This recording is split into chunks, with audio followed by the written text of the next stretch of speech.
whoever you are, wherever you are, hope you are blessed and doing safe. Ladies and gentlemen, greetings, family. Of course, I'm tuning in. You see me without the glasses off today, but if you're looking for some opportunities, particular advertisement opportunities, then look no further at the link at the bottom to my email address. You can hit me up for advertisement opportunities. We are supporting and promoting your businesses here on this channel. You can also, if you would like to donate and subscribe to our Patreon, a link is at the bottom as well. So you have multiple ways in which you can advertise with the platform by emailing me when we go on through our live stream. You also have access to premium content, those that want to see premium content that you will not find here on YouTube or Facebook or Twitter, as I am suspended probably by now. You guys can check out the Patreon at link at the bottom. But advertisement opportunities, definitely email me, gavin.grich1@gmail.com for rates. And for the Patreon, it is the same as the YouTube channel. It is channel gboot2786. All right, I'll holla. Peace. Hi, I'm attorney Gavin in regard. Check out my latest book, The Commonwealth of Pennsylvania versus William H. Cosby Jr., The Destruction of Due Process in America. For approximately 2 years now, I have gone on a painstaking quest to investigate the rise and fall of an American icon, Bill Cosby. In the mid-1980s, there was not a star that was higher than Cosby. Advertisements with Coca-Cola, Jell-O, Kodak, along with the #1 television show for 5 straight years in a row. On Thursday nights, it was must-see TV on NBC. Cosby resurrected the genre of the traditional family sitcom that was once thought dead by television critics. He did this as a Black American with an all-Black cast and showed mainstream network executives in white America that it was possible to be successful without showing the worst in people. He also demonstrated the power that television had, as it can make younger people dream to be the best that they can be. However, like many celebrity stars, unfortunately, they all come crashing down, sometimes by their own fault, others not so much. In this book, I attempted to highlight certain things. We go in depth into both of his trials in 2017 and 2018, respectively. What if I told you that these criminal trials were politically motivated by an overzealous district attorney? Will you also be shocked to learn the attacks on Mr. Cosby did not start in 2014, but also in the 90s, not long after his attempted quest to purchase a major network? From where did all of these allegations of sexual misconduct come from? Were the accusers telling the truth? In the 2 years of research, with some help from others interested in learning the truth and facts about this case, we discussed both the legal reasons why his prosecution and trial were illegal, unwarranted, and also the possible personal motives as to why this may have occurred. Most importantly, we warn about the dangers of prejudice and why trial by social media, or mainstream media rather, should never be the norm. All this and more in The Commonwealth of Pennsylvania versus William H. Cosby Jr., The Destruction of Due Process in America. Available on Amazon this fall in Kindle and paperback format.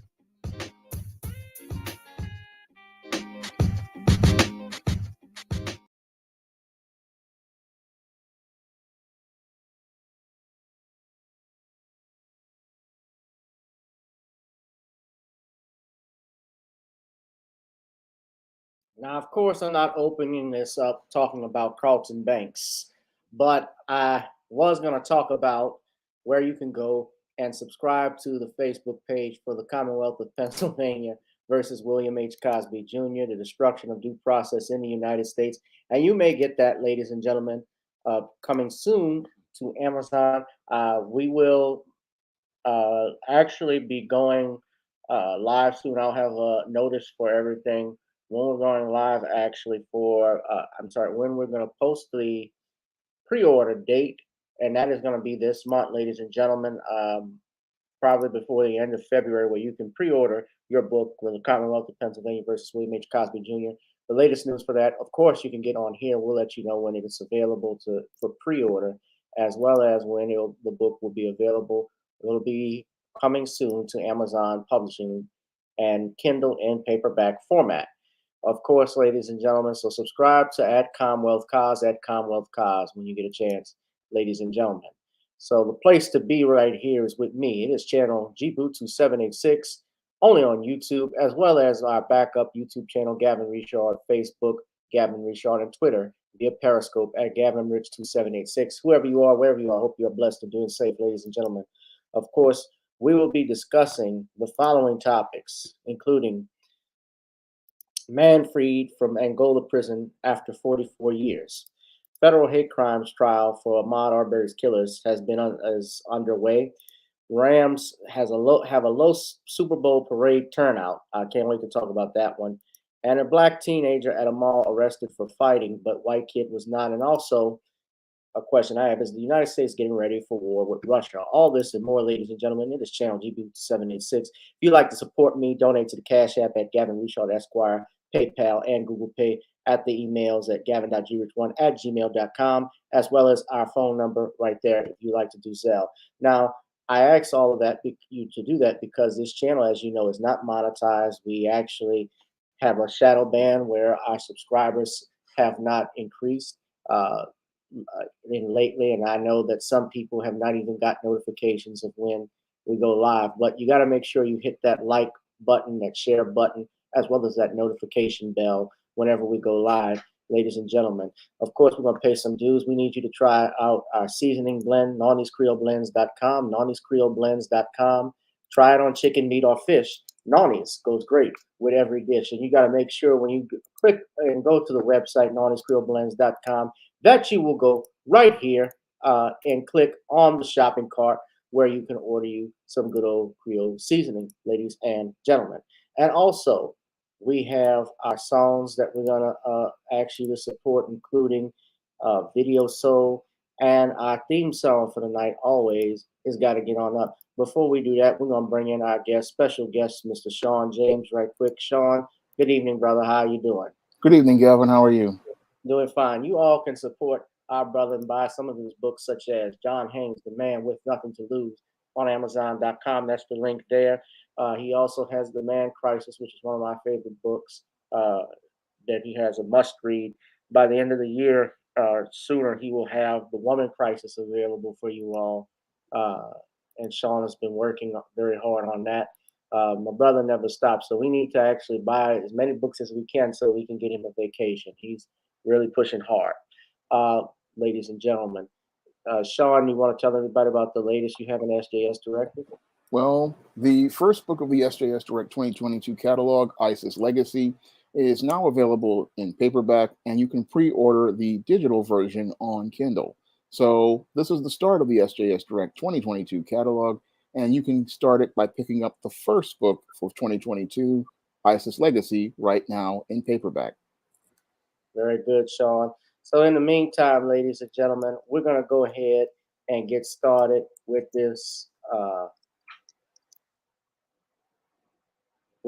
broadcast, with this show.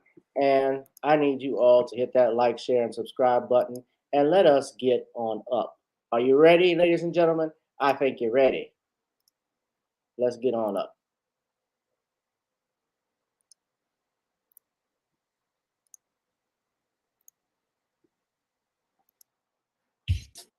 Girl, come on.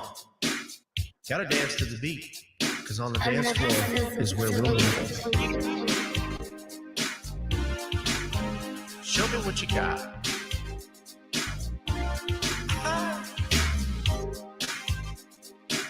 Gotta feel the groove. Feel the groove, get on the floor. Get on the... Right now the party's wasted. There's nothing much to do. But once the groove gets started, tell me, what do you have to lose? Just look into my eyes, girl, as we glide across the room. And What to my surprise now, the beat takes hold of you. Now if you're feeling like I'm feeling, so come on baby, let's start dealing. Time to get this party started. Ain't no time for the broken hearted. When the rhythm takes hold of you, there's only one thing left to do. Cause the beat is really moving. Time to get your body moving. Gotta get on up and move your body. Cause when the beat is really grooving, it's time to feel your body moving. Gotta get on up and shake something. Feel the groove, get on the floor. Get on up. Tell the DJ play the whispers. Rock steady in the mood. Put on earth, wind, and fire. Tonight we're gonna groove. Show me how you do the four corners. Electric slide or two. Hit the bus stop, I'll do the bunny hop, baby. It's really up to you. If you're feeling like I'm feeling, so come on baby, let's start dealing. Time to get this party started. Ain't no time for the broken hearted. When the rhythm takes hold of you, there's only one thing left to do. Cause the beat is really grooving. Time to get your body moving. Gotta get on up and move your body.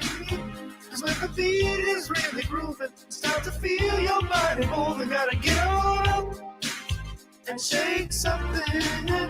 Feel the groove, get on the floor. Get on up.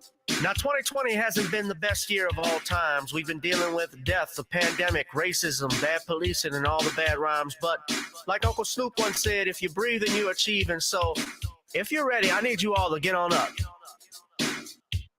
Are you ready? 1 and 2 and 3 and 4. Get your butt on the dance floor. 5 and 6 and 7, 8. This jam we appreciate. We're gonna slide and step on the beat. On the dance floor is where we'll feel the groove. Get on the floor. Get on up and move your body. Cause when the beat is really grooving, it's time to feel your body moving. Gotta get on up and shake something. Feel the groove, get on the floor. Get on up, baby. Yeah, gotta get on up. Come on, baby, gotta get on up, baby. Feel the groove, get on the floor. Get on up.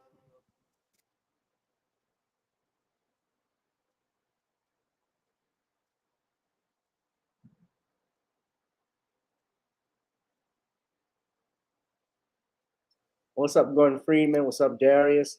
It is Thursday. It's Thursday. It's Thursday. That means Friday is on its way, ladies and gentlemen. And that also means the weekend is here. And the place to be is right here with me, only on channel G-Boot 2786.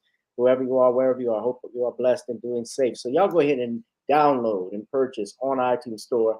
Got to get on up. We're going to bring in a brother who always gets on up, our friend and colleague, the author of The Man Crisis, Shawn James. Shawn, good evening once again. Good evening, Gavin. Good evening. All right. We're going to talk about a host of things, ladies and gentlemen. But Shawn, how's the week going first? Well, I have been working quite hard on launching the 2022 catalog of SJS Direct books, starting with ISIS Legacy. And I have been trying to wind down The Woman Crisis. It's just a few more chapters, and the first draft of The Woman Crisis will be complete. Okay, cool. I'm actually still, and people have asked about when the Cosby book is going to be. We can't wait. We can't wait. Well, I am still putting some finishing touches on everything because the book, while it has been edited, some things had to be re-edited in it redone on it because we actually had Bill Cosby released from prison, so some grammatical stuff had to be fixed. That's most of the changes. Also, debating whether or not I should remove or put in a few pictures. As you know, I've talked with legal, and one thing I can tell you, Shawn, and you probably know this with the Cosby case, many of these women are sue happy. Yeah. So it might be some things. Not that I'm afraid of lawsuits because that's my living, but uh, I try to avoid headaches if they can be. So, but I'm pleased to let you all know that this month the book will be available for pre-order. I will have a date posted when you can get that on Facebook uh, in the next week or two. So that's good news. So at any rate, Shawn, let's talk about this now. I talked about this on Tuesday night, and I just wanted to get your opinion since we're talking about the judicial system, uh, about this man who was freed from prison after 44 years. This brother, his name is Vincent Simmons, did 44 years in prison for an attempted aggravated rape of two young white girls, two twins. Uh, and he was sentenced to 100 years in prison. 100 years in prison. A new trial was granted on his behalf because they found that the prosecutors withheld evidence and also that he did not receive a fair trial, in part because his trial commenced within 60 days after the accusation was made. So it seemed like it was really rushed at that time. He also was tried in front of 11 whites and one black juror. And of course, back then in Louisiana, we had something called 10-2 verdict, as in some other. Louisiana just finally did so. And another, of course, there were some other things like leaving him handcuffed in front of the uh, jury and so forth when they brought him out. So all of those were factors. And he's been trying to appeal for a new trial for years. And of course, it fell on deaf ears. So I talked about it, but I wanted to get Shawn's take on it. And I don't believe this is the video, but I want to just show you briefly what happened. National attention. News 10's Renee Allen joins us live now with reaction from there. Yeah, Darla, Vincent Simmons was convicted about in 1977.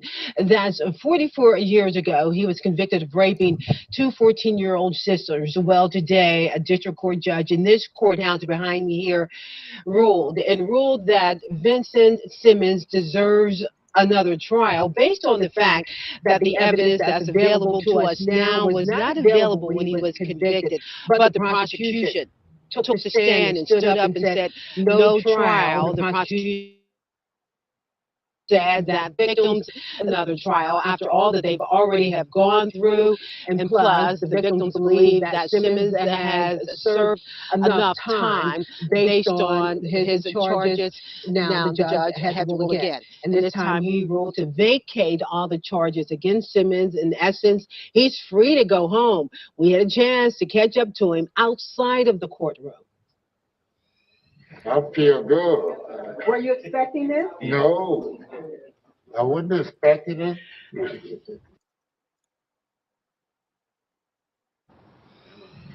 Yeah, and this is a change to this man's life and a change to his family's life. You can only imagine. He spent all that time in prison, 44 years, and some of that time in Angola Penitentiary. Now, we also spoke to the niece outside of the courtroom after the conviction was vacated, and she said she's just excited because she's been waiting for this moment since she was a young girl. Reporting live, Renee Allen, KLFY News 10.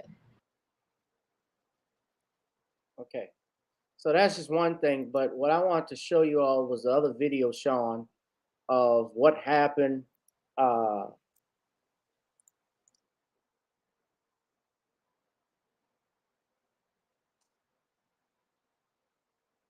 when the DA or the ADA after this, they said he's still guilty. I'm trying to, I had the video up.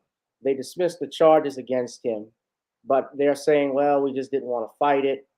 And I'm trying to see if this is the same video. When new tonight, after serving nearly, think about that. Okay, and when so new tonight, okay, sorry about that.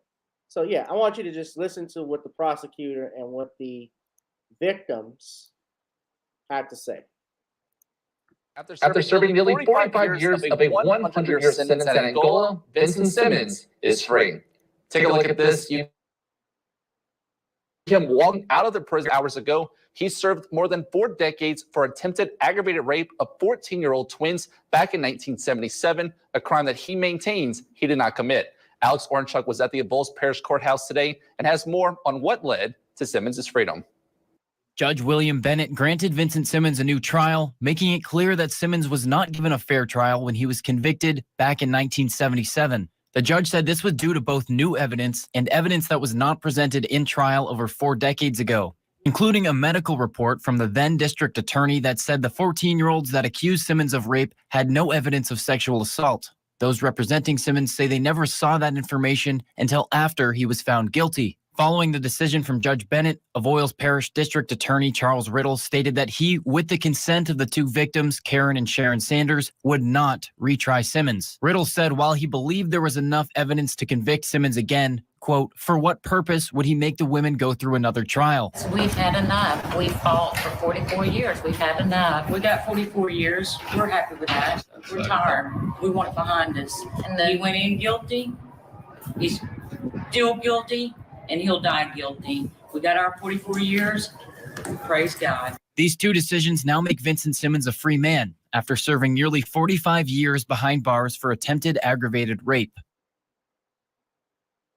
Simmons has claimed he was innocent since his arrest in 1970. Simmons' attorney, Justin Bonus, had to say about the decision. This is the first time he's ever received justice, and I think Judge Bennett said it on the record, and God used Judge Bennett to cut him loose. For 28 years, his petitions were being denied. The 16 other years that he was in there, that evidence was being withheld from him. Think about that. And what I think people really need to think is it could be you.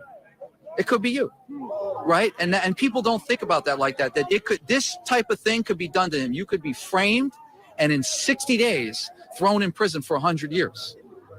That is shocking. Now that Simmons is free from Angola, we're working to learn what's next for him. He's set to turn 70 years old this week. In Avoyelles Parish, Alex Orenchuk, News Channel 5, your local station.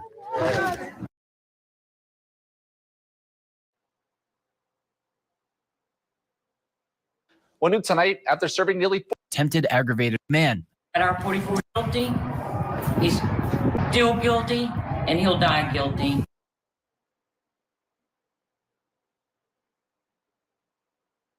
Now watch what she says right after that. We got our 4 years. Praise God.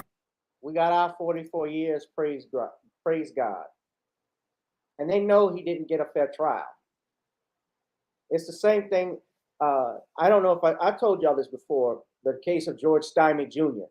George Stymie is the youngest person, since we're doing Black history. He is known for history, but sadly for all the wrong reasons. He is the youngest person to be executed, black or white, for raping and murdering 2 white girls. At 14 years old. And his conviction was only vacated posthumously back in 2014. He was accused of killing Betty June Binnicker and Mary Emma Thames. This was in South Carolina, Alcaloo, South Carolina. Do you all know that to this day, even though they know he didn't get a fair trial, the family still of the victim still say he did it? Didn't matter that he was 14. Didn't matter he didn't get a fair trial. Didn't matter that it was obviously racial prejudice. He's guilty. He did it. I don't care. But what about the fact that he didn't have a fair trial? I don't care. He's guilty. He did it.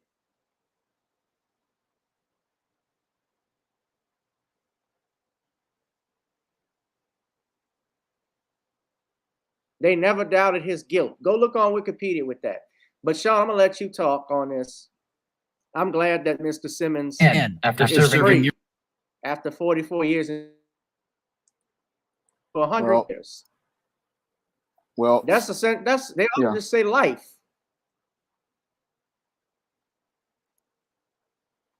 That means your ghost got, when you die, your ghost got to come back and do the rest of that time. Go ahead, Shawn. Well, this case really shows us how little things have changed since the dark days of Jim Crow. Because back in the dark days of Jim Crow, you had white women coming out here and making these kinds of allegations against black men, and then them being railroaded by the criminal justice system. And that's what's happened right here in the case of this man who unjustly was locked up for 44 years for a crime that was never committed. Because if a forensic report showed no assault took place and no sexual violence took place, then clearly there was no crime committed by anyone. So basically, what they did to this man was take away one of the greatest intangibles a man has, and that is time out of his life. And they all did this just to sate these white supremacists and their feelings over an allegation made by a white female. And that's one of the things that really disgusts me about this whole case of this man being railroaded by the criminal justice system, is that this man lost almost his best years of his life, all of his best years of his life, all because some white female wanted to make some allegation of sexual violence. And what's worse is how indignant these white females remain even after this man was released. They're acting like, oh, we got 44 years of his life, and they're thinking that it's perfectly fine, but not even thinking with any sort of remorse for the man's life that they destroyed for a crime that never happened.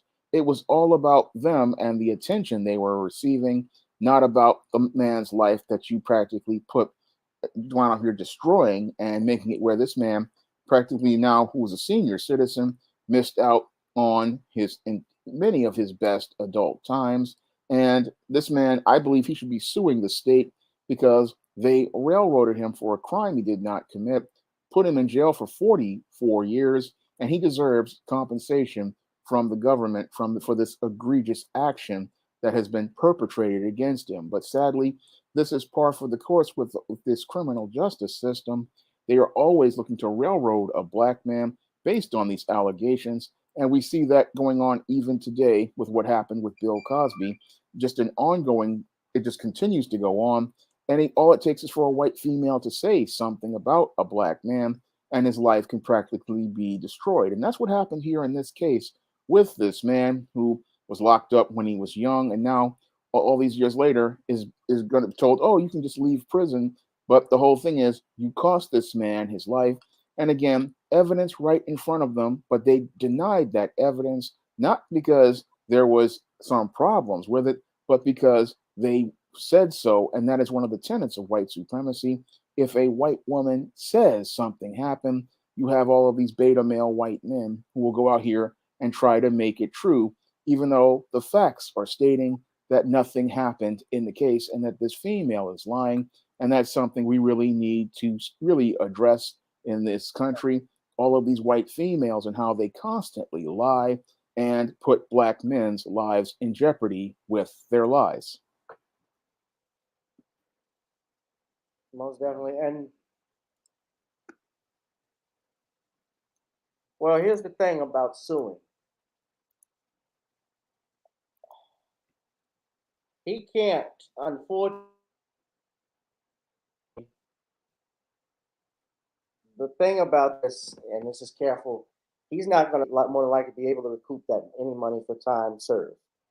And as controversial as that is, if you go back to early 2000s when Clarence, there was a case. Hold on, I'm going to pull it up. I'm glad you all brought this up. You see, the state admitted, they didn't admit that they were at fault. What they said was, we're just going to give up. We're not going to prosecute this because we don't want to be bothered with it.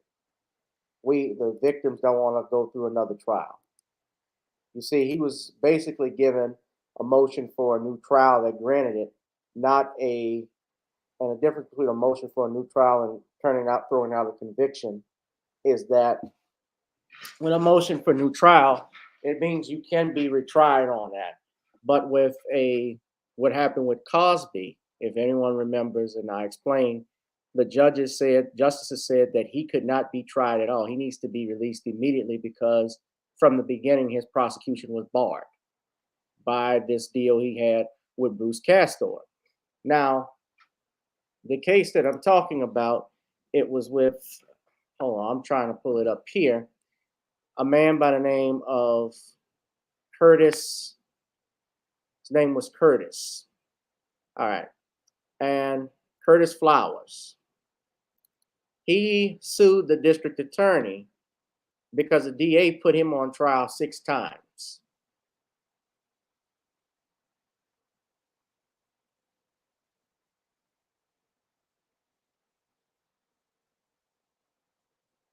All right, he was tried 6 times. This is just one stop. And hold on.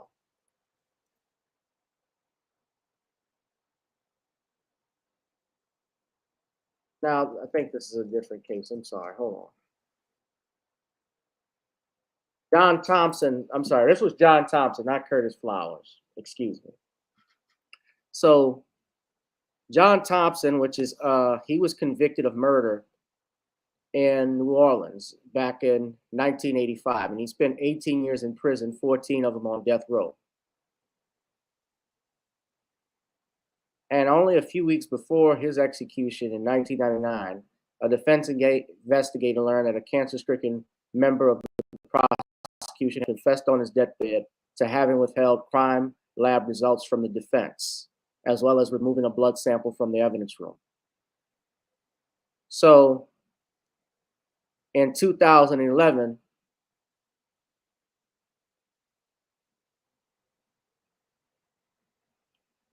they overturned his conviction.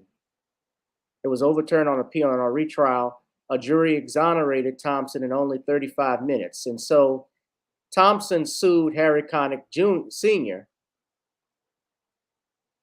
who conceded that his office committed a Brady violation because they failed to relieve exculpatory evidence that would have aided in his defense. And so they found Connick failed to train his junior prosecutors on their Brady violations. They gave him a verdict of $14 million in civil damages, $1 million in attorney's fees added by the judge. But then on March 29, 2011, more than 2 decades after his conviction, in a 5-4 opinion, Justice Clarence Thomas reversed. He wrote the opinion finding that a single Brady violation was not enough to result in what's called a 1983 liability.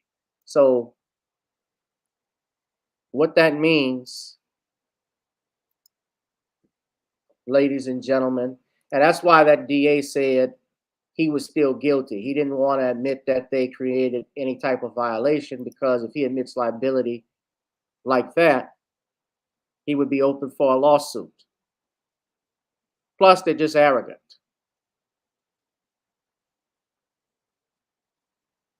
Now that was John Thompson. Now I already told you about Curtis Flowers, who's been tried 6 times by a DA.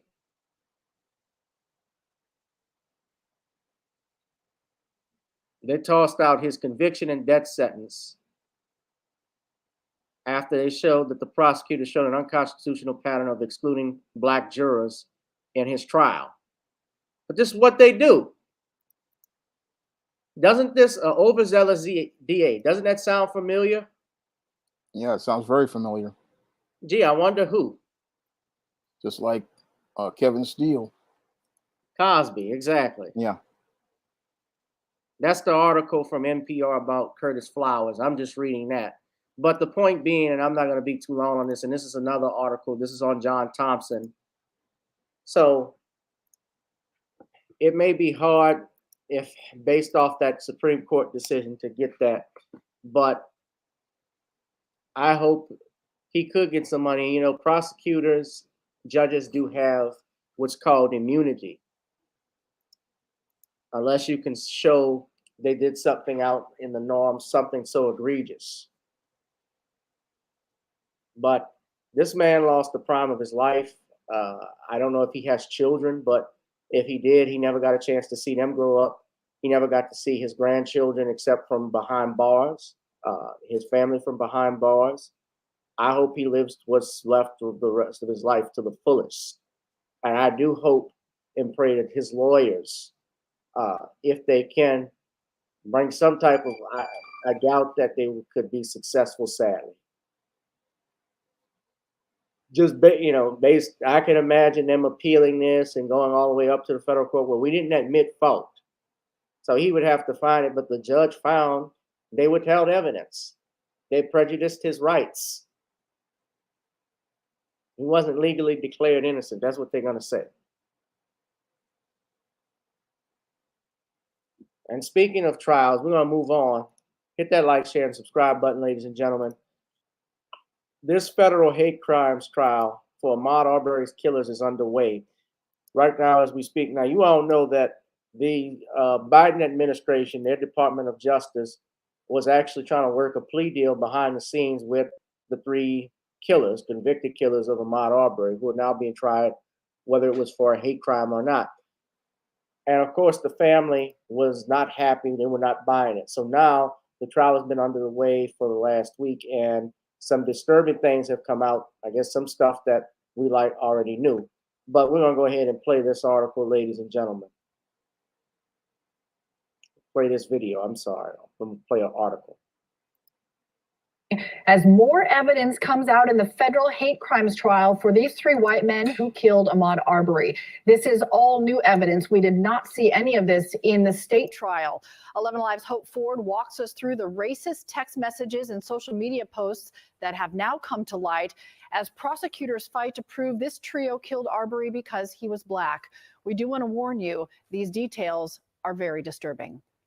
A jury hearing for the first time from an FBI analyst as they decide whether or not the three men convicted of murdering Ahmaud Arbery did so because he was black. Texts and posts presented by the analyst show an open contempt for black people. Travis McMichael allegedly responding to a video of a black man pulling a prank on a white man with, "I'd kill that." In a reply to a Facebook video showing black teenagers, McMichael reportedly wrote, "Shoot all of them, those monkeys." The FBI testifying Travis McMichael referred to black people as animals, monkeys, and subhuman savages. Defendant William Roddy Bryan reportedly sending a text to a friend about his daughter's relationship with a black man. She has her now. Bryan also reportedly calling an MLK Day parade the Monkey Parade. Arbery's father, Mark, is visibly upset after hearing the latest testimony. Man, that's a sickness. That is a sickness, and that Travis McMichael, he was a very racial hateful man.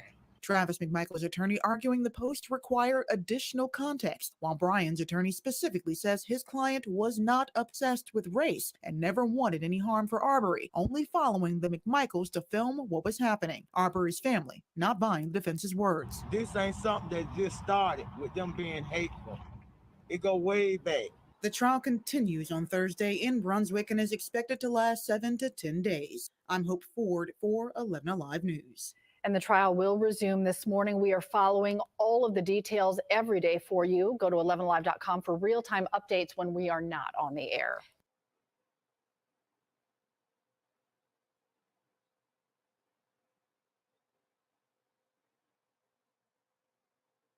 Shown autopsy photos today of Ahmaud Arbery's wounds as three men stand trial in federal court charged with hate crimes in his murder. This trial will determine if Gregory and Travis McMichael and their neighbor William Roddy Bryan killed Arbery because of the color of his skin. 11 Alive's Dawn White walks us through today's testimony. And Dawn, before you begin, we should warn people that some of the details we're about to discuss may be disturbing. Well, that's right, Sheba. And the medical examiner who performed the autopsy testified Arbery likely experienced significant pain from 3 separate wounds and probably had trouble breathing because one of the bullets went through his lungs. Marcus Arbery, Ahmaud Arbery's father, left the courtroom before the jury saw graphic autopsy photos of his son Thursday. They killed him because his skin color.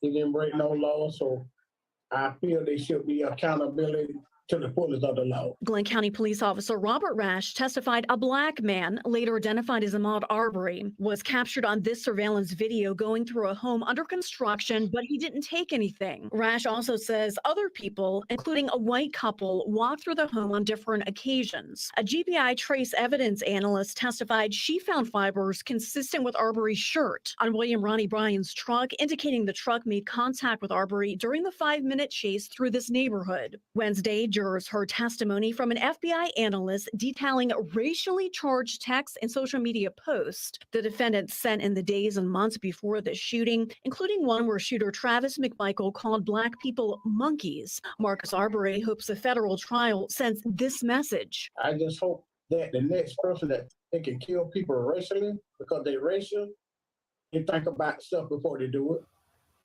The trial is expected to last a total of 7 to 10 days. All right, Dawn, thank you. Much shorter than the state trial. And you can catch up on the latest details in this case. Look at timelines of how the McMichaels and Bryan wound up in federal court on the 11 Alive YouTube page. Just hit subscribe.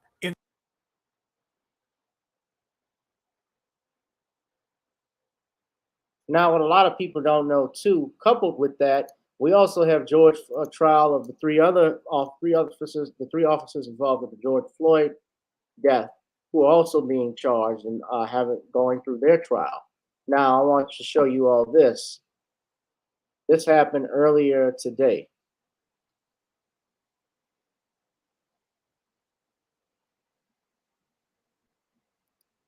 Val, he was Derek Chauvin's brother-in-law, took the stand. And apparently they had even an argument. Well, the three former officers charged in the death of George Floyd will take the stand, testifying in their federal trial. The former Minneapolis police officers, Toe Tao, J. Alexander Quang, and also Thomas Lane, are charged with violating George Floyd's civil rights during his fatal 2020 arrest. They have all pleaded not guilty. The prosecution rested their case after calling many of the same witnesses who testified in the state trial of Derek Chauvin, who's convicted of murdering Floyd by digging his knee into the back of Floyd's neck. Now it's the defense's turn, and Officer Toe Tao took the stand, saying he assured other officers, that other officers were caring for Floyd when he was controlling the crowd. Now take a look at this body cam footage. This is where he says he didn't realize the seriousness of Floyd's condition until after paramedics took him away in the ambulance. Join me now for more on this, and the host and legal analyst at Law and Crime Network, our favorite, Terry Austin. Terry, what do you think? Are all three officers expected to take the stand? And if so, how do you think this is going to turn out for them? Good morning. I think they all will take the stand. They've already signaled to Judge Magnuson that they want to testify. We saw that Lane hesitated a little bit, and I think that's probably because his attorney, Earl Gray, represented Kim Potter, and he knew that taking the stand was probably very risky there. I think they're going to try to point their finger at Derek Chauvin because we know already he's been convicted in the criminal trial and he's admitted his guilt in the federal charges against him. So there's no downside to that. But I think they're going to also try to have use of force experts on the stand. I think we're going to see a training expert to sort of counter what the prosecution has done. And we might even see some medical experts on that stand. So Toe is the first to take the stand. It's the first time we actually heard directly from one of the officers who responded to that incident. What did you think of his testimony, saying that he thought others were caring for Floyd and that he was just keeping his eyes on the crowd control? Right. Well, that's an indication that he's pointing the finger at the other officers. Basically, it wasn't his job. He's managing the crowd. He's managing the traffic. He didn't have any responsibility or duty to do anything else because he's doing only his job. And he did assume others were supposed to take care of the medical care. But on cross-examination, and that's the point where you have to worry about, he did ultimately admit that he was standing nearby and that he did nothing to intervene and he did nothing to render medical care. So that's the danger of getting up on that stand. It's risk and benefit. And the benefit there was he could tell his story, but the risk there was he had to admit basically he did nothing to help Floyd. All right, we'll continue to follow it. Terry Austin, thank you so much. Hi, everyone. George Stephanopoulos here. Thanks for checking out the ABC. All right. So there's a lot to unpack with that, guys. I got to turn it off when George Stephanopoulos, his monkey ass, gets on there. So what did you think, Shawn? I guess first the text messages from the Ahmad Arbery trial with the evidence that's being presented there, and then this thing with George Floyd. I don't know what order you want to start with. Well, I'm going to start with Ahmad Arbery, and it looks like to me the Biden administration knew how incriminating the evidence was against Ahmad Arbery's killers.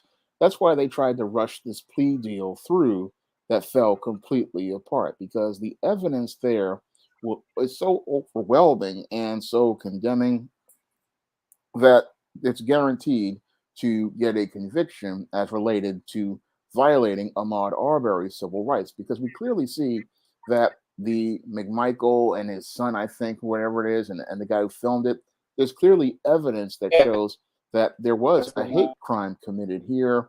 And we clearly see that there was malice of forethought when they went out here to racially profile Ahmaud Arbery and murder him. So what's really here with this case, we see that the Biden administration had really wanted to try to get in front of this to try to protect them, but there is no protecting them, because those three suburban commandos, we clearly see that there's a history of racism with them, and this case is just so condemning that these guys are they're outside of a travesty of justice. They're going to go to federal prison for the rest of their lives for violating Ahmaud Arbery's civil rights. Now, in the case of George Floyd, again, we see more evidence as related to that case, and again, more evidence that's condemning these officers and showing a pattern of racial profiling. And we're also seeing a pattern as related to a malice of forethought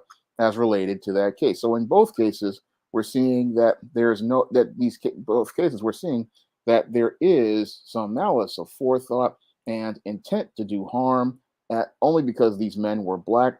And we're also seeing that there's going to be clear punishment for these white supremacists for their actions. And that's something that has upset many of these politicians out here and many of these racists out here, because they can no longer hide behind the law. And once they start seeing themselves getting punished, that's going to set a standard for how black people are treated. And that's something that many of these racists don't want to see happen. But based on the clearly incriminating evidence in both of these cases, we're going to see some setting of standards as related to black people and the way they are treated in this country. Yeah. And did you talk about George Floyd yet? Oh, I did talk about both of them. Yeah. I couldn't hear you because it looked like you were freezing in and out on my end. I don't know if it's my Wi-Fi or what. Sometimes it acts up like this. Let me do this. If the channel goes blank for a second, I'm going to come back, but I'm trying to use my extension out here, and let me just connect to it. Hold on. So.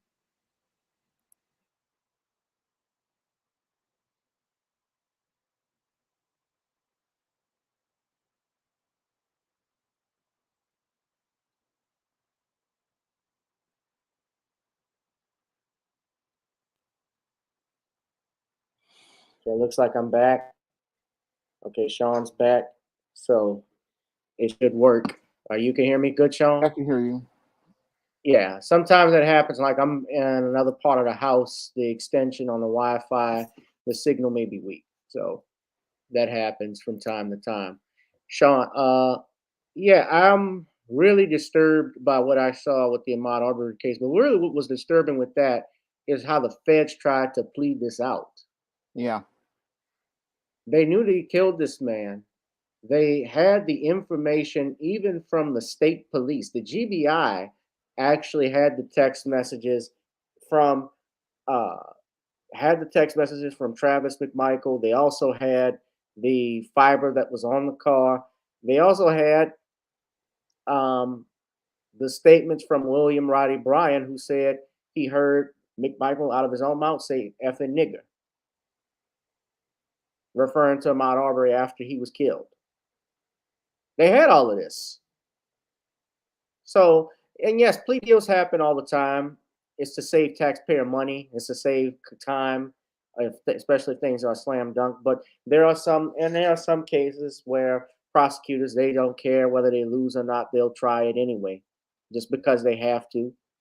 So why not try it? That they try to work this deal out. But what I saw with George Floyd, switching subjects though, any one of those officers could have told Derek Chauvin, especially when the crowd was telling him, look at him, stop. He could have tapped him, say, bro, you got to get off of him. That's enough. He's handcuffed.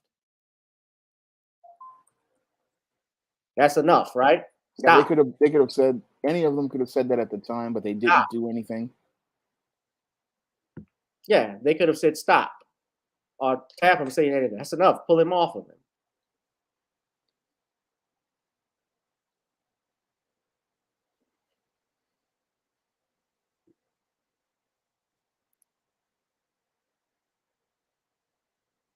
They'll likely get, I don't know what will happen with that. I mean, didn't see what, I'm looking here to see exactly what they were charged with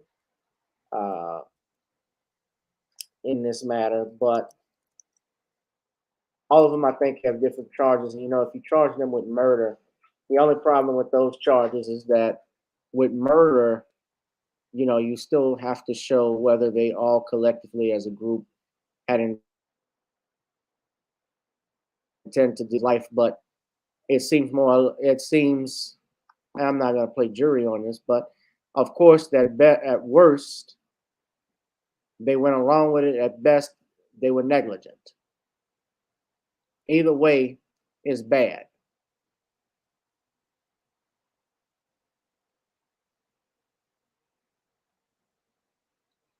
Now this is civil rights, so they're in court on federal cases, on federal civil rights charge. Yeah. So it's not murder or anything like that. I don't think they went to trial on the state side yet. Not on those three. No. So we'll find out more what happens, ladies and gentlemen.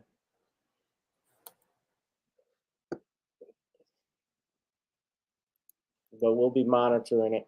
Hit that like, share, and subscribe button. Drop something in the Cash App, please. I'm working real hard. I'm working day and night just to please you guys. Please hit up Shawn James's YouTube page, Shawn James. Buy his books, especially on Amazon.com, ladies and gentlemen.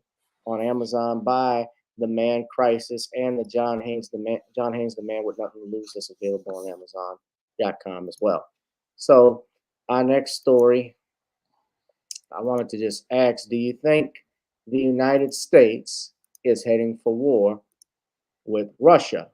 Now, I bring all of this up because, as you know, Biden has been very critical of Russia, especially with this moving into the Ukraine. This is going on, we're monitoring.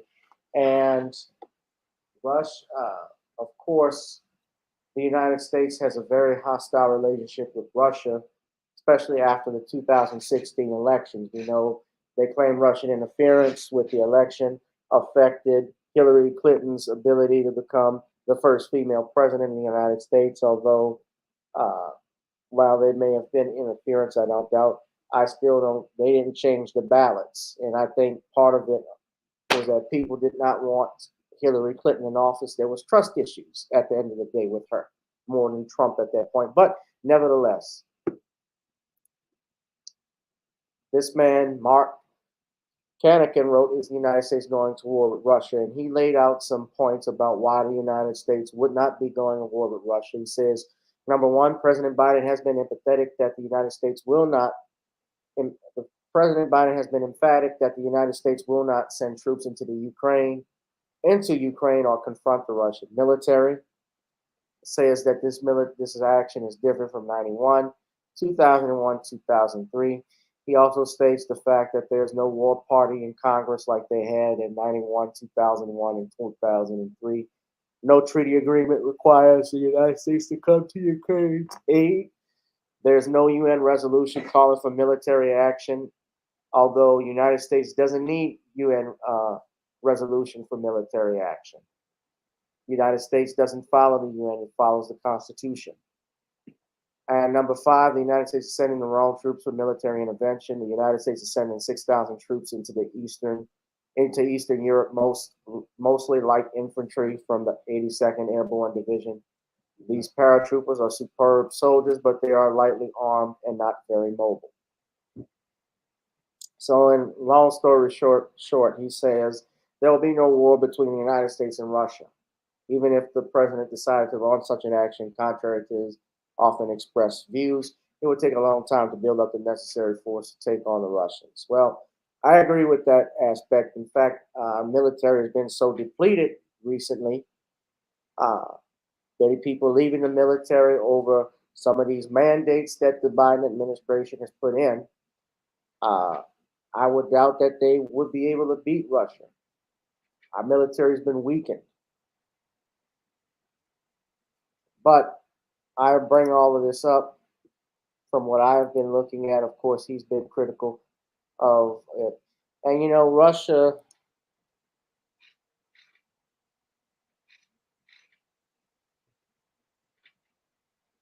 well, the Cold War and stuff like that, that all chilled when Kennedy was in the White House.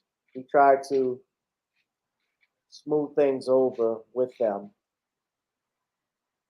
And of course, the 80s and 90s, that was a little different. We had, was it Gorbachev was the Russian prime minister, or Russian president, and then you had Reagan, right? Do I have that right, Shawn? Yeah. Yeah, in the 80s. There Yeah, was Reagan, and then there was George H.W. Bush. yeah. I'm gonna just say this. He's right that the United States doesn't have we're not what we were 30 years ago, sadly. We still have, don't get me wrong, we still are powerful, but can we face up against the Russians? Hell, we couldn't face up against China. We couldn't do well against the Chinese. They have the strongest military right now.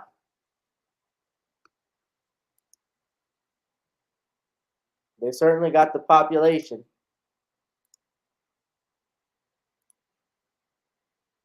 Shawn, what do you think, though, about the United States? Do you think it's possible that we could be at war with Russia?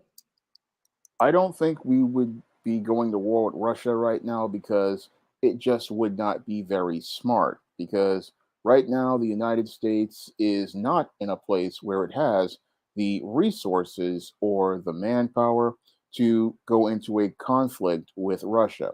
If they were to try to go to war with Russia, it would be an even bigger disaster than Vietnam because your United States military just does not have the capability right now.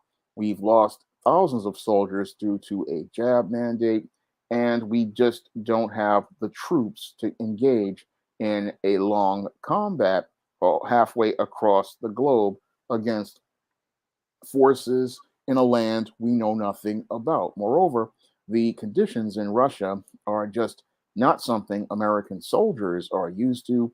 And if we look at what happened to Adolf Hitler's forces in World War II, when they tried to take on the Russians, they practically got destroyed by the Russian winter. So going to war with Russia would not be very smart. And your Joe Biden is making a huge mistake by continuing to get into the business of the Ukraine and Russia, because this is the same mistake Lyndon Baines Johnson made back in 1967-68 when he escalated the Tet Offensive. Now, your Joe Biden thinks that getting into this conflict with Russia will get him some brownie points with those on the left, but he's trying to elevate his approval ratings. But we're seeing in polls he doesn't have the support for any sort of conflict with the Russians, and is further dropping his approval rating right now, because right now many Americans see this whole issue with Russia as one that is not our business, and with the country still divided as related to the pandemic and the inflation in the economy, this would not be something that would get much support here in America. and it would be a complete disaster to go to war with Russia, where you already, one, do not have the military resources to engage in prolonged combat, and two, you do not have the support politically at home to be able to go to engage in a conflict, because you need public support in order to have any sort of conflict. And your Joe Biden really right now does not have that support at home as related to any conflict right now. If anything, if he continues to push this whole Russia thing, it could further escalate the whole midterms into what I'm calling the bloodbath of 2022. And it could lead to more than a red tidal wave. It could lead to what I'm going to see is a red tsunami, and that red tsunami could turn into an Armageddon for the left, which is already suffering right now due to their policies like jab mandates and their policies as related to Max. So they're not, Joe Biden really, he's desperately trying to throw a Hail Mary in order to get a win as related to his failed campaigns, as related to his domestic agenda, by trying to win with foreign policy.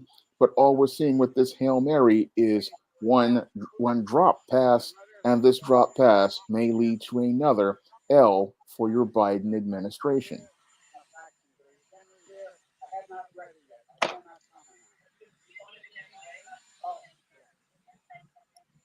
Let me louden this up so everybody can hear. My sense this will happen within the next several days. Are there any diplomatic paths still available? Yes, there is. There's a third diplomatic path. That's why I asked Secretary Clinton to go to the United Nations and make this statement today. He'll lay out what that path is.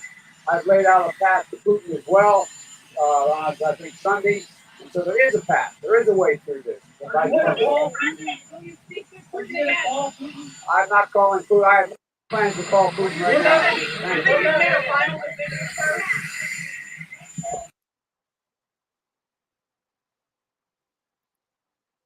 All right. Well, if you want to see if we're going to war, just check the stock market. How's that been working? So, the economy is shit right now. I mean, the economy went down when George W. Bush took it. When he took it and was here for 8 years, he started to, him and Congress, because of the war, they started to increase the budget.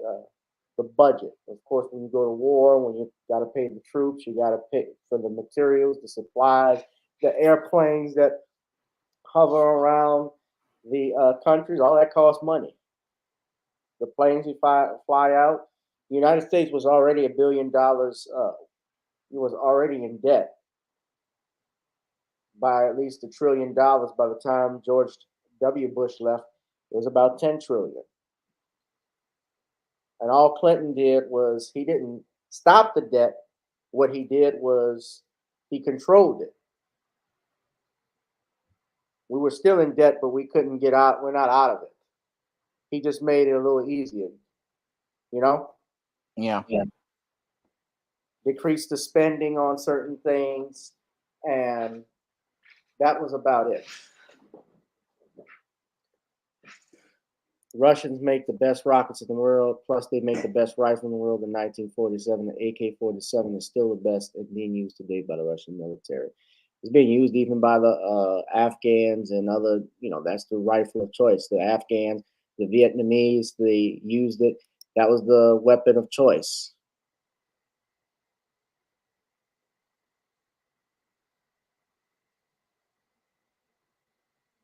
Oh.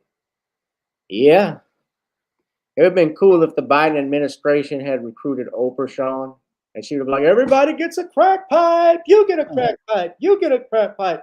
Everybody gets crack pipe.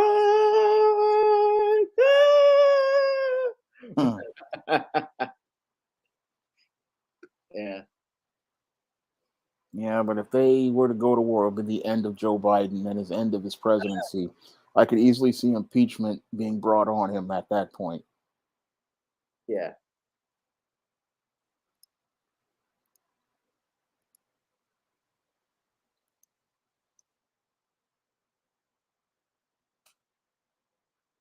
I mean, I think they may try to impeach him now just based off whether he's mentally fit. They tried to do it with Trump. They did do it with Trump, although they were trying to say he was inciting the riots.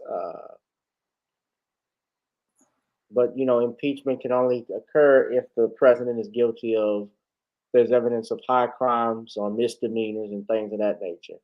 Well, if we get the bloodbath, I think we may see him get removed from office because they would have the votes and they would have the support. And the way he's been running the country into the ground, he may be the first president removed from office. Yeah. Madam M. Hoff, who is under here, she doesn't do a damn thing. Neither this punk ass racist Joe Biden. His ass got to go. He's ruining this country so bad the military doesn't have men in it. It's manned up. It's sissified and punked out. But let's go to another article, another video here. This is Judge Joe Brown. We're going to talk about this young black man who got in a fight out in New Jersey and apparent racial disparity. We're going to go from ABC News for more of the story. Please put up the copyright disclaimer, Brother Black Voltron. So I can kick, after this, I'm going to kick more of Moise Lamont Hill's ass. We turned out the investigation in New Jersey tonight. How police handled a fight between two teens at a mall. The governor tonight saying that he finds the video disturbing. Video showing the fight and then the police response. One teen appearing to be left alone, sitting down on a couch, while the other is pinned on the floor and then handcuffed. New Jersey Governor Phil Murphy tonight saying he is disturbed by what appears to be racially disparate treatment of the boys. ABC's Stephanie Ramos from New Jersey. Tonight, authorities investigating the use of force of two officers in New Jersey after this video surfaced, raising questions of racial bias in policing. A fight breaking out at the Bridgewater Mall in New Jersey over the weekend. Police respond and tackle one teen to the ground while the other sits down on a couch and is then left sitting alone as both officers cuff 8th grader Kai, who spoke to ABC station WABC. The male officer put his knee in my back. Then he started putting me in cuffs, and then the female officer came over, put her knee on my upper back too, and started helping put the cuffs on me. And while he was just sitting down on the couch watching the whole thing. In the video, you can see the other teen holding up his hands to be handcuffed, but the officer walks right past him. Bridgewater Township Police releasing a statement saying in part, "We recognize that this video has made members of our community upset and are calling for an internal affairs investigation." New Jersey Governor Phil Murphy speaking about the incident today. We have to let the investigation play out. The appearance of what is racially disparate treatment is deeply, deeply disturbing. Tonight, Kai's mom is calling for accountability. To be honest, I want them to become unemployable. The mall here in Bridgewater released a statement saying they are aware of the incident and that both young individuals have been banned from this property for the next 3 years. David. All right, Stephanie Ramos tonight. Stephanie, thank you. Hi, everyone. George Stephanopoulos here. Thanks for checking out the ABC News YouTube channel. If you'd like to get more videos, show highlights, and watch live. I told y'all I don't like him.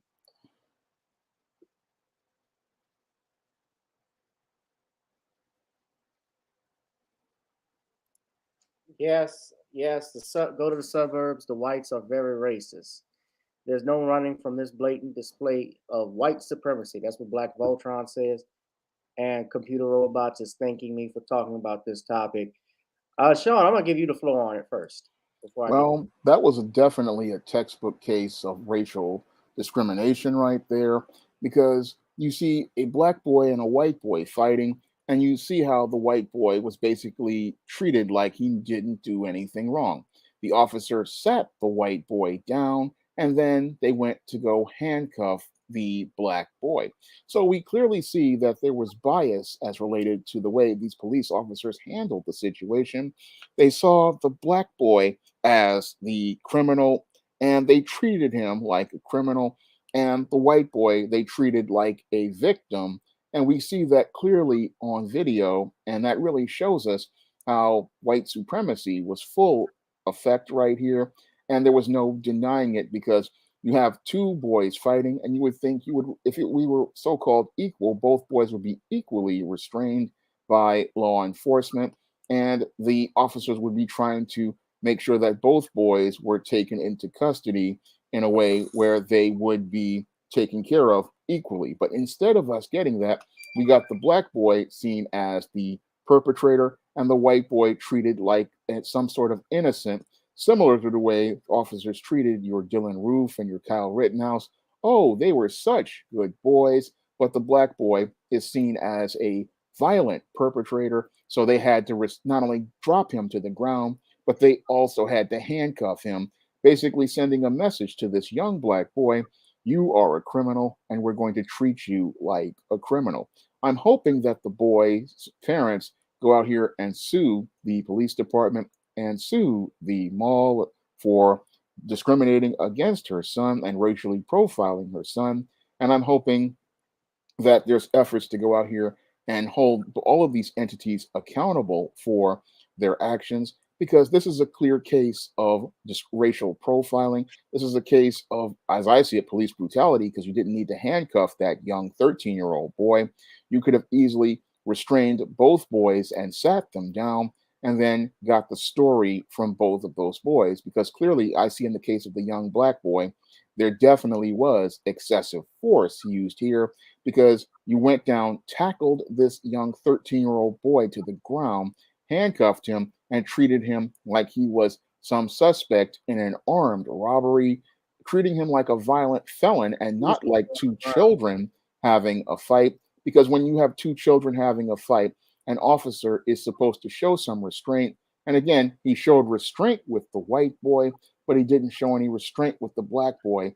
And again, that just shows us how your law enforcement sees crime in black and white. The officer, what it was disturbing is that the black kid was the one that was on the ground and the white boy started pummeling him.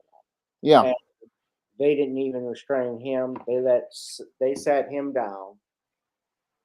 Even when you saw the video, he put his hands up like he was about to be arrested. They said, "Nah, we got the nigga. We got him."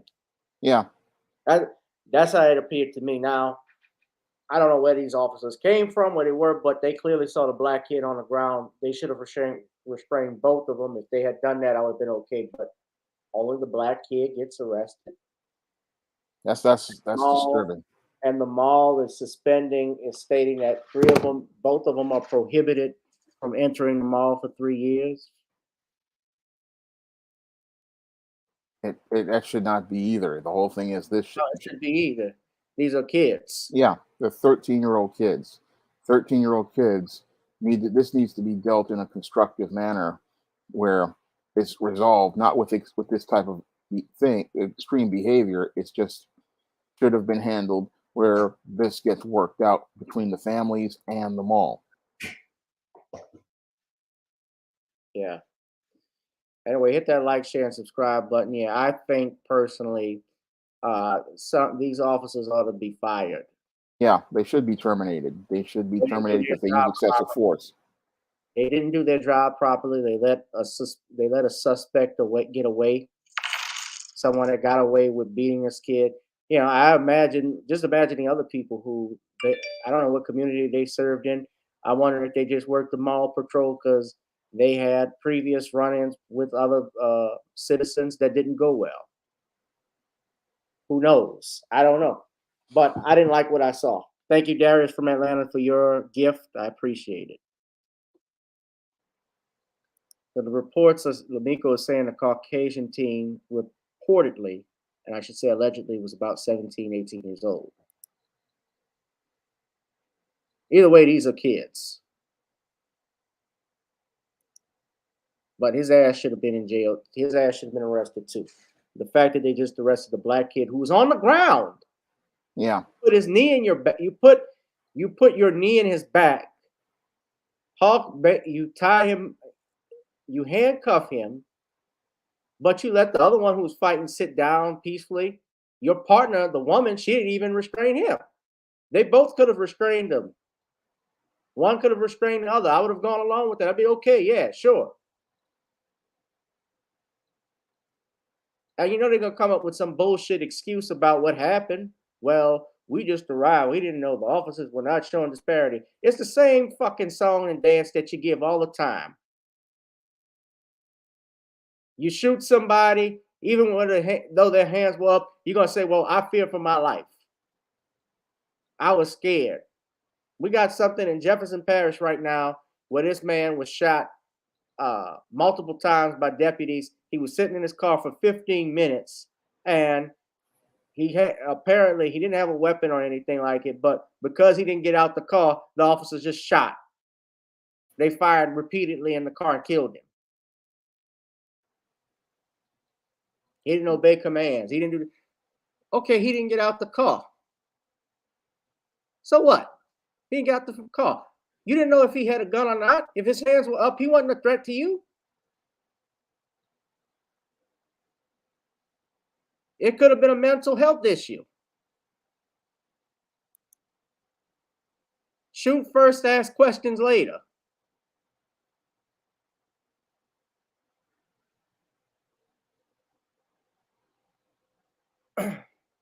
I'm not against black people serving in the military. The military, let me say this. I encourage it if you could, because we could get our people to come back from the military who know how to deal with guns and train some of your people. Train our children, yes, absolutely, in gun safety, gun control. And yes, I believe in patrolling our neighborhoods. There was a time back in the day where you could sleep with your doors unlocked.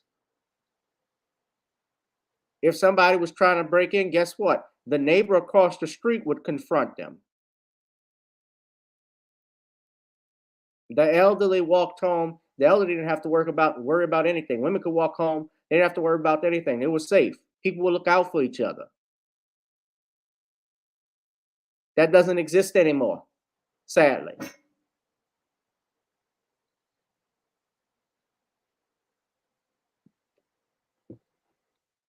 But I would hope she would get some type of legal action, get some legal action on this. The black kid's mother. I don't know where his father is, but something ought to be done. Definitely needs to be done.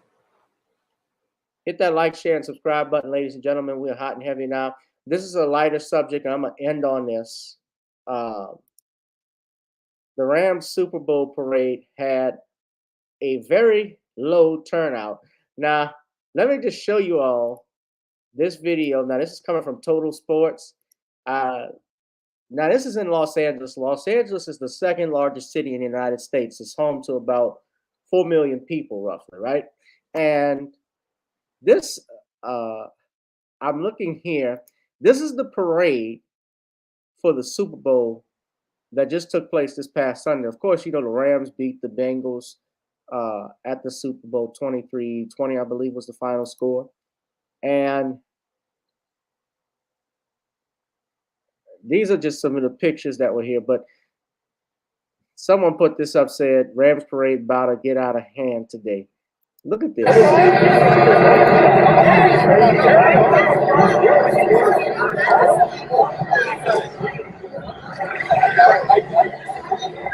Wow. This is Los Angeles. Now that's LA. Now, I have seen, I remember when the Chicago Bulls won their final celebration, and you saw how packed that assembly was. Now, some other stuff that happened at the parade. Let me just show you this video from this ESPN photographer fell. Hold on. Watch Matthew Stafford. Watch this.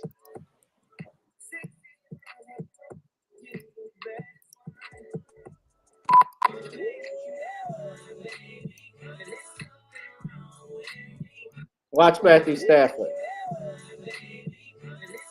He's like, oh, wow, you go handle that. Oh, that's what happens in the era of Me Too. I'm not getting no lawsuit. You get it. You take care of her. That was a nasty fall. Woo!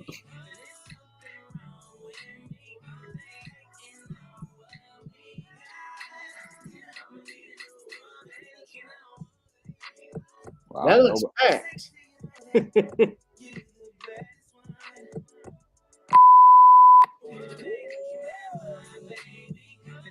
Now I think I love you. I don't know what was gonna happen. They're saying they're gonna pay for her medical. Someone wrote they're gonna pay for her medical bills. I don't know how true that is, but they had someone showed pictures. I will just show this.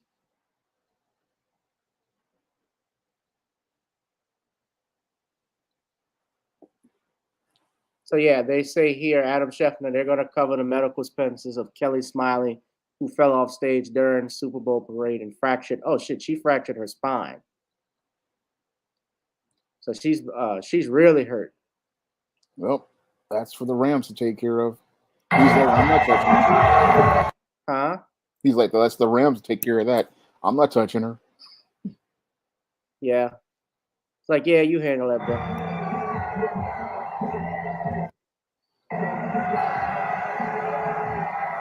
Well, it says his wife and his both of them are gonna take care of him, according to this. But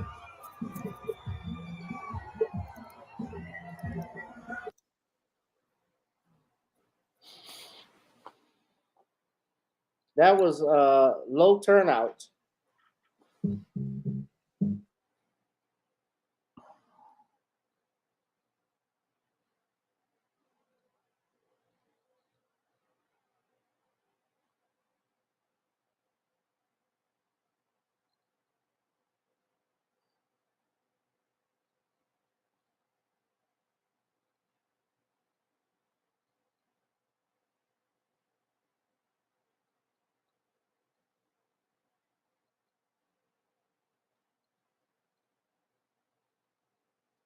With his team there, which is why a lot of people, some people at least think it's fixed, but it's neither said nor done.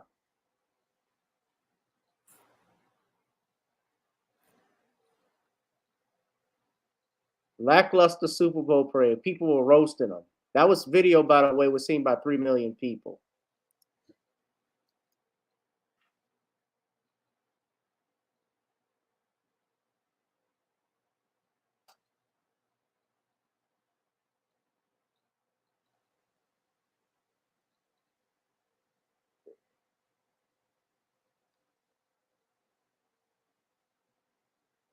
So what did you think, Shawn? I know you don't follow sports, but I don't really follow sports, but the Super Bowl result at the parade being low turnout, it was going to happen because we had several mitigating factors. One, we had a who cares Super Bowl with two teams no one cared about because no one in LA really cares about the Rams. The team that they actually did care about is in Las Vegas right now, and that is the Raiders. But that's one of the reasons why nobody really went to turn out for this parade for the Super Bowl. It was two teams nobody really cared about, and it was a game most people really didn't care about because the teams they really wanted to see win the game got eliminated in the playoffs. Now, the other reason why there was a low turnout was due to all of the crime in Los Angeles, and many people just don't want to be on the streets of Los Angeles right now. So a lot of people don't feel like celebrating in a city that's filled with crime. Moreover, a lot of people don't feel like celebrating a football game when they're struggling to pay their bills. So a lot of people out here, they're not really in the same mood passionately about sports that they were a couple of years ago because the pandemic has really given them some perspective on life. So a lot of people are not really running behind things like entertainment and sports like they used to due to the pandemic. And the pandemic has dampened a lot of people's passion for certain things like the Super Bowl. And that was even further exacerbated by your leftists and their jab mandates, which make it where you have to either be jabbed to go to one of these events. And that also led to a lot of people not wanting to come out to these kinds of events. So basically, many of these leftist policies are dampening a lot of people's enthusiasm for events like the Super Bowl and championship teams. And they don't really feel like celebrating a group of rich guys who won a game when many Americans are struggling to pay their bills and many Americans are being restricted from being able to go outside to do things because they have to take a shot.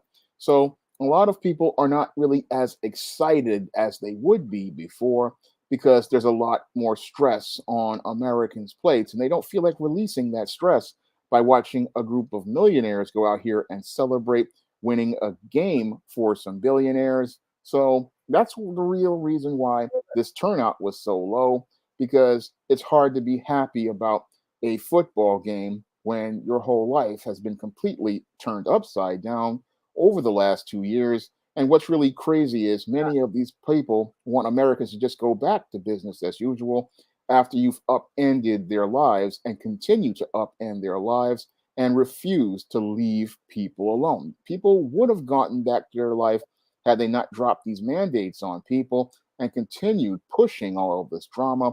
But now most people no longer want to go out here and celebrate things like the Super Bowl because it feels so small in comparison to all of the stresses and the troubles that they went through over the last 2 years. Well, let me show everybody this. Now, look, this is the Patriots parade. I don't know what year it was, but this is there were tens of thousands of people.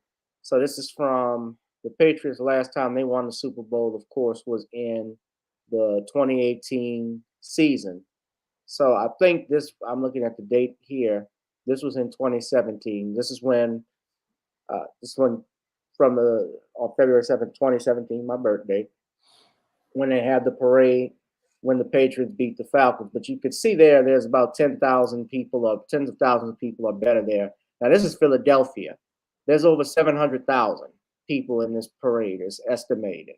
Now I remember when the Saints won the Super Bowl back in 2009, we called it Party Gras because that was something, a once in a lifetime thing for us. The Saints winning their first Super Bowl. You know, that was something no one had expected. It was right around Mardi Gras.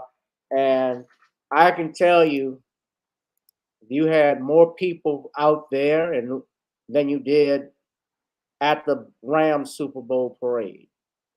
Rams look like an ordinary regular day on the street. You had, and we are much smaller than Los Angeles. Yeah.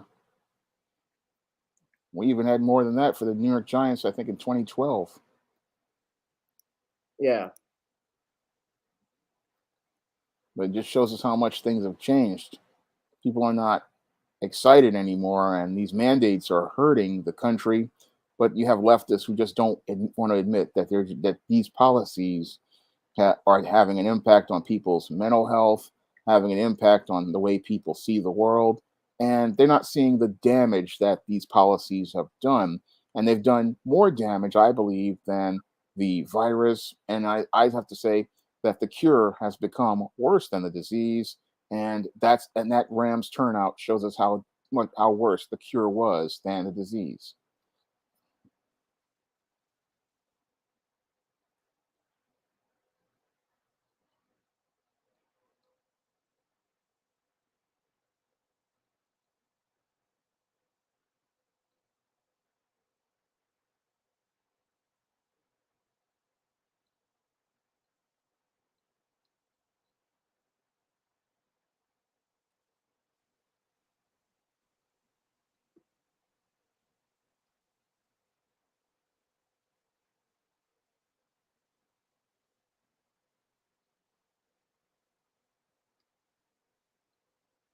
Okay. Yeah, we had some issues, audio issues. Okay, we're back. What you're about to say? Now, I'd already said what I was going to say about how the pandemic has done really a lot of damage to people's minds, and people are not really excited for events like Super Bowl like they used to. No, they're not. I mean, things have happened, things have changed. Money is tight for everybody right now. So, am I really caring about these multi-millionaires who don't affect me, don't pay my bills? The billionaires that own the clubs, are they giving money to the families who couldn't work? No. Nope. So, but I mean, it is entertainment. That's all it is. What's up, Yeah. Frank?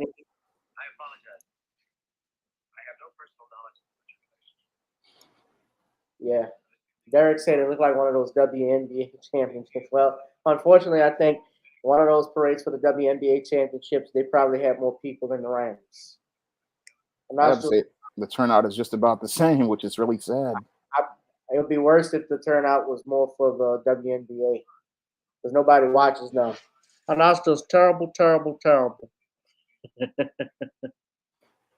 Charles Barkley thing is terrible. I mean, they were worse. The Lakers would be better with their parade than the Rams. At least the Lakers, they got street clothes. Street clothes, Anthony Davis. I think he would have been better in that parade, Kenny. Even though I don't like him or anybody else that got a ring.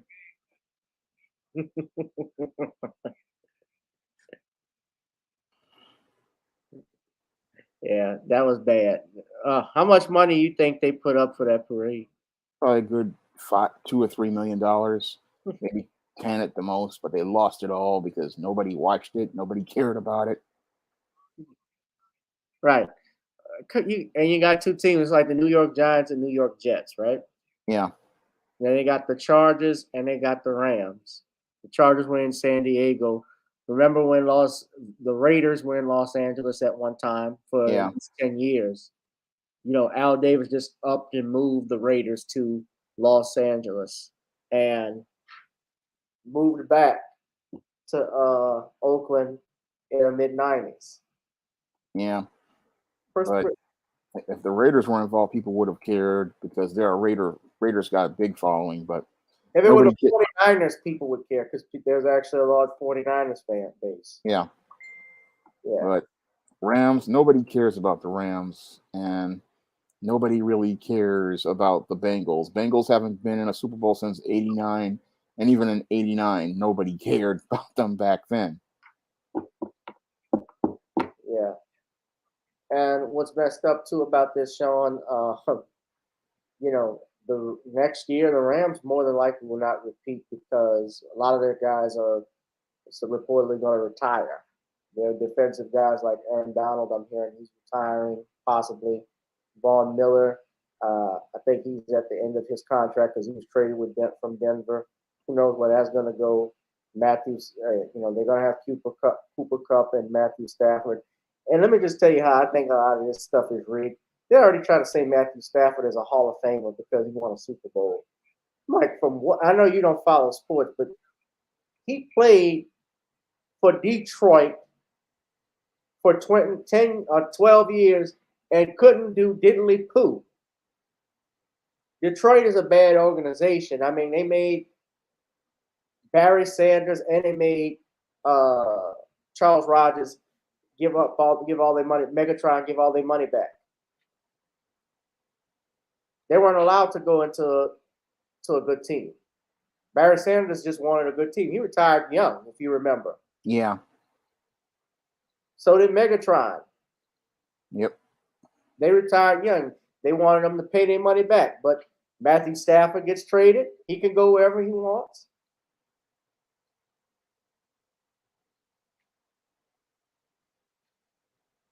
Yeah, Matthew Stafford, a Hall of Famer. Get the book.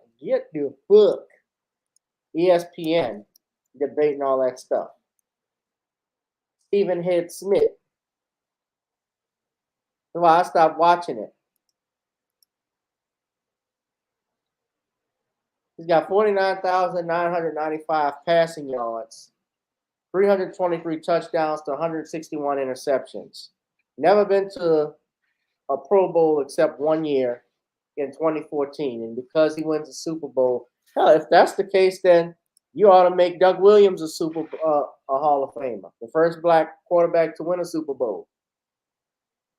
No, he doesn't have the stats like Matthew Stafford. That's true. But hell, I can think of people. Oh, I got to a Super Bowl. You think, well, you think your boy who? You think your boy who won uh, the Super Bowl with the Buccaneers? I can't think of his name. The quarterback. Oh wait, that's Tom Brady. No, Brad Johnson. No. He won one Super Bowl with the Bucs. He's a Hall of Famer. Nope.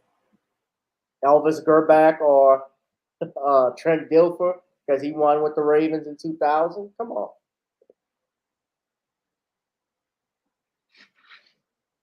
Oh, Black Voltron is upset. Oh, because the Raiders moved from the Bay. Yeah, Ravens moved from Indianapolis. No, not Indianapolis, from Oh. Cleveland. No, the Raiders moved from. Oh, the Raiders. They moved to Vegas.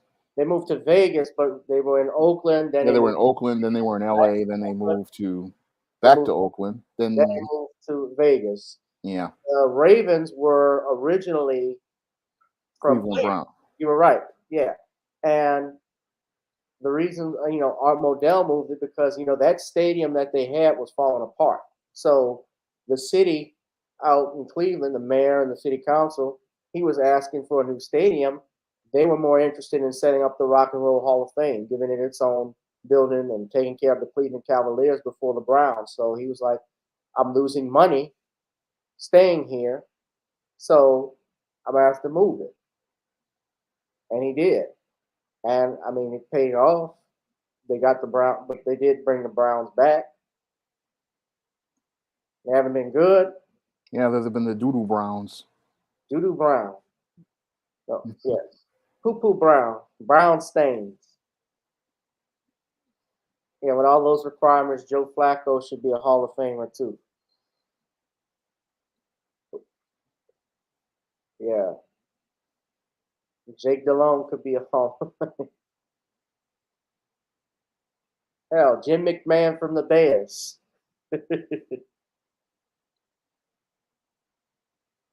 I think Randall Cunningham should be a Hall of Famer. He should be. He did stuff. He did stuff. He was only got one of the few guys I know that could throw a ball across his body while running backwards and throw it for a touchdown. He would have been in the Super Bowl had it not been for his dumbass kicker. Johnson that missed the to go field goal against the Falcons in an NFC Championship game. They would have won. But yeah, we're going to get on out of here in a bit, bro. I appreciate everything. But hit that like, share, and subscribe button. Ladies and gentlemen, are you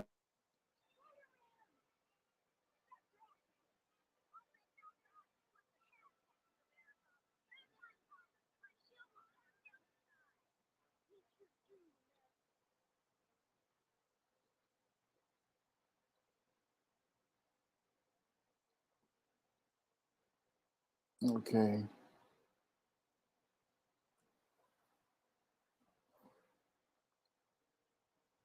his trials?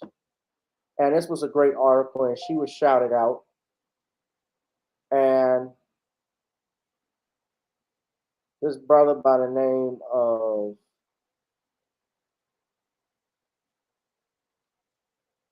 I don't know who he's quoting here.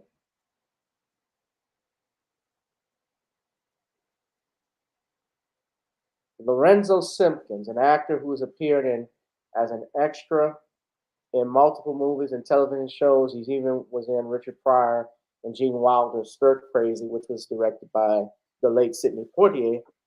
He said here, he may as well have worn blackface because the documentary is a minstrel show. And as much as you may agree that Cosby is a hypocrite, Bell can't afford to look in the mirror. Bell is as misled and foolish as the knuckleheads who said Cosby admitted to drugging and raping women. Simpkins, 68, offered about the tired and wildly misreported civil deposition the entertainer sat for in a lawsuit brought in 2005. The biggest problem is that it's a distraction that Showtime will use to make money and to denigrate a black man further. And they can look and say, it's another black man doing the denigrating. he asserted. Of course, Nicole, our beloved sister, says here she called the documentary smut, no relevance to anything besides tearing down his achievements. This is what Kamau Bell is pushing for us to converse about. Further, in American culture, where sensationalism is what tends to sell, I knew it was only a matter of time before our courtrooms would be inundated with personal opinion, public antics, and trial by public in general, said Phoenix Jackson, Chief Communications Officer at Phoenix Effect. Shout out to Nicole. She is 1,000% right.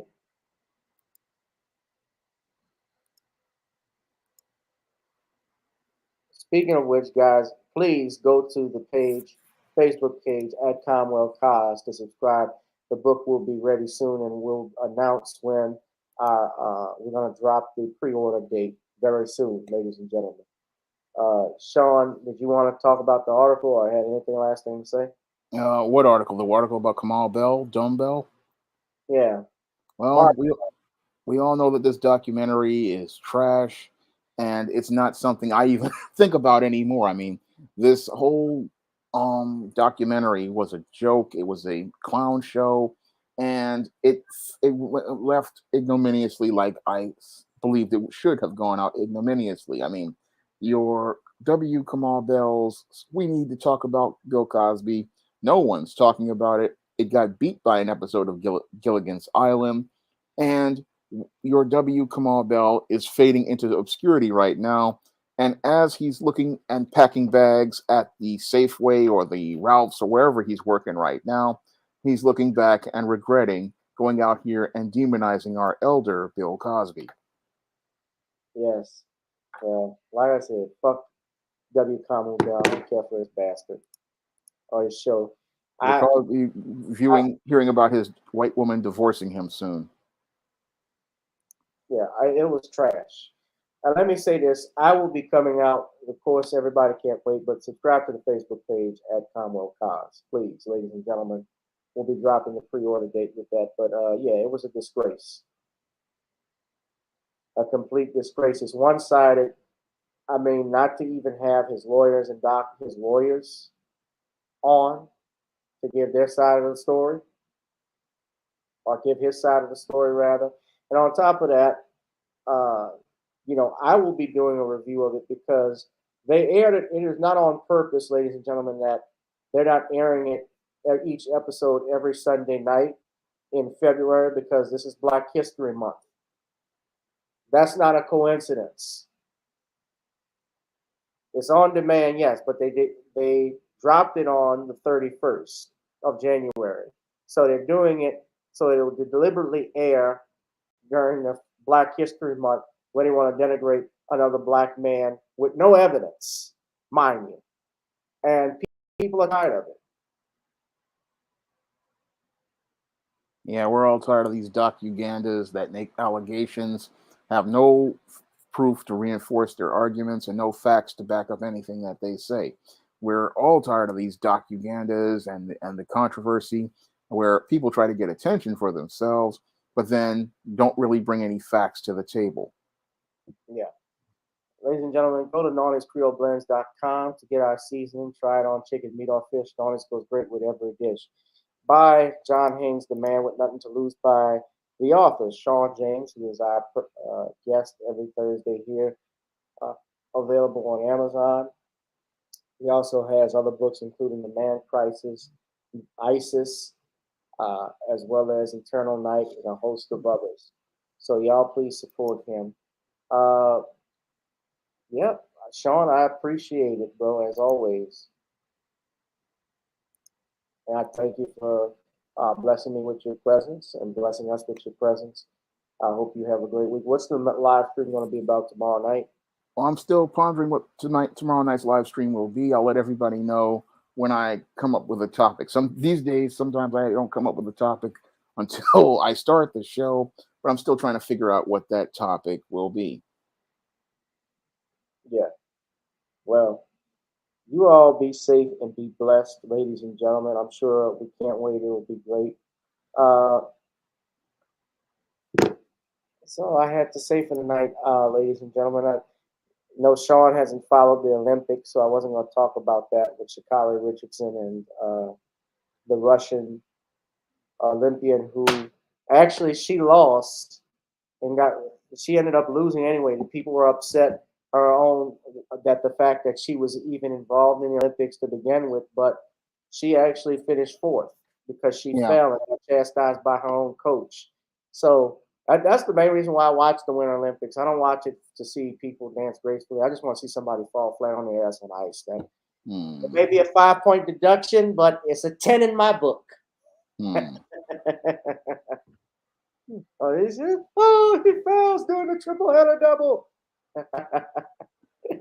No, I said I like to see him fall. I don't like to see him get hurt. I'm just messing. Not really. All right. Shawn does always know how to pick up the best topics for his live streams on Friday nights. Yeah. Peace, family. B1 Beauty Supply. I see you. Everybody else, please hit that Cash App. Ladies and gentlemen, of course, this channel is not monetized. I'd appreciate it if you did. All right. Well, you all have a good night. Thank you, Shawn. And thank you. We will see y'all in the next one. It wasn't a long live stream after all. Yeah. Didn't go 2 hours. So good night, guys. All right. Good night. You have a good evening. Oh, let us get on up. Go to Apple and iTunes, ladies and gentlemen, to buy. Got to get on up. I'll holla. Peace. Girl, come on. Gotta dance to the beat, because on the dance floor is where we'll meet. Show me what you got.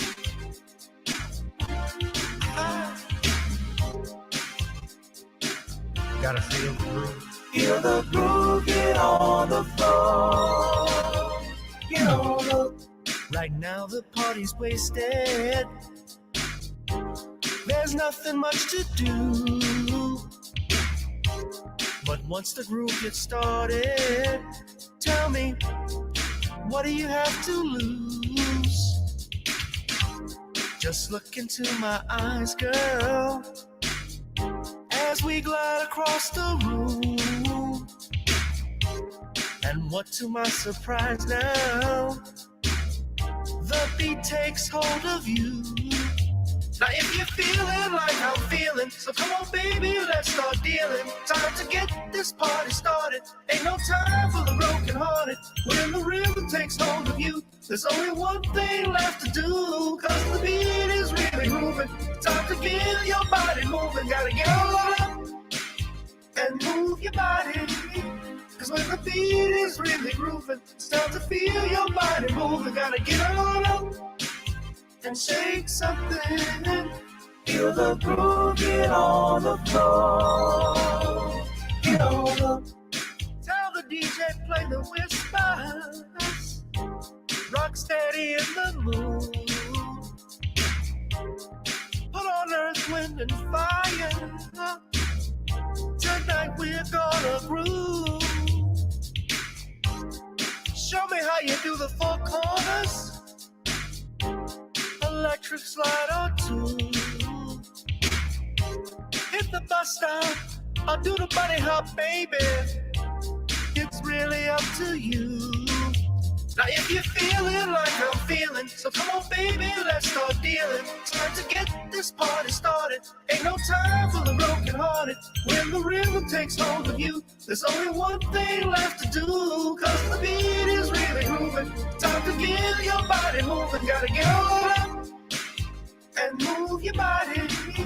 Cause when the beat is really grooving, it's time to feel your body moving. Gotta get on up and shake something. Feel the groove, get on the floor. Get on up. Now 2020 hasn't been the best year of all times. We've been dealing with death, the pandemic, racism, bad policing, and all the bad rhymes. But like Uncle Snoop once said, if you breathe and you achieve. And so if you're ready, I need you all to get on up. Are you ready? 1 and 2 and 3 and 4. Get your butt on the dance floor. 5 and 6 and 7, 8. This jam we appreciate. We're gonna slide and step on the beat. On the dance floor is where we'll feel the groove. Get on the floor. Get on up and move your body. Cause when the beat is really grooving, it's time to feel your body moving. Gotta get on up and shake something. Feel the groove, get on the floor. Get on the floor, baby. Yeah, gotta get on the floor. Come on, baby, gotta get on the floor, baby. Feel the groove, get on the floor. Get on up.